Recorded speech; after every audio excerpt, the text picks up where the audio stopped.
Hey mga kaluka! Kumusta? Sa panibagong araw para sa panibago naman nating video. Yo, this is Macke and welcome back again to my YouTube channel. So sa video na ito ay papakita ko sa inyo kung paano ko in-sculpt yung mushroom na may nakaupo na duwende. So wag na natin itong patatagalin pa, isimulan na natin to pagkatapos nitong intro.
ano bang masasabi niyo sa project natin na ito?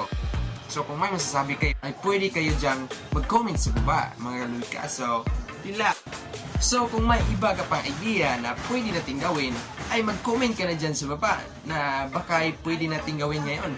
So kung nagustuhan nyo ang video natin ito, ay mag-like, share, and subscribe ka na sa channel kong ito para malaman ko na nagustuhan nyo ang video natin ito. So mag-like, share, and subscribe ka na. So yan, thank you for watching, and God bless, mga kaluka. So once again, I am Macke Erocido, and see you in my next video, mga kaluka. So ayan, yun ang dwarf natin. May nakasulat na welcome.